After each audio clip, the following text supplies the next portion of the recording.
Many of us are familiar with those warnings that come during the monsoon when thunder roars. Go indoors. Yeah, but what about our zoo animals? They're often out in those elements, and we especially have to talk about this after that hailstorm killed 2 animals this past weekend at the Colorado Zoo. Meteorologist Eddie Garcia explains what our zookeepers are doing to prevent the same thing from happening here.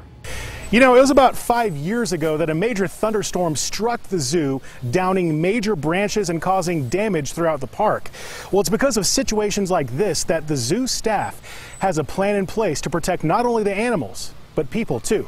An unprecedented hailstorm with some stones as large as softballs plummeted the Cheyenne Mountain Zoo in Colorado this past weekend, injuring 14 people and killing 2 animals. The ripples are felt even here at the Albuquerque Biopark Zoo, according to director Dr. Baird Fleming. That was such a hard thing for the Cheyenne Mountain Zoo to face. In late July 2013, a thunderstorm wreaked havoc on the Albuquerque Zoo, causing lots of damage. But fortunately, no severe injuries or death among people or animals.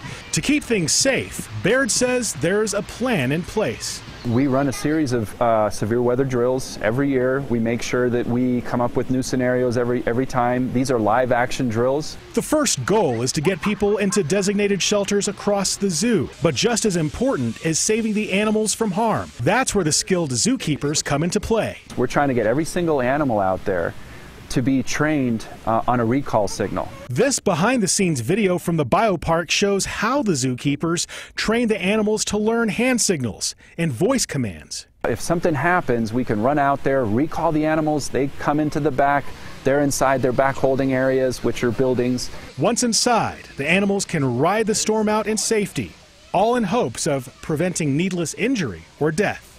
Meteorologist Eddie Garcia, KOB Eyewitness News 4.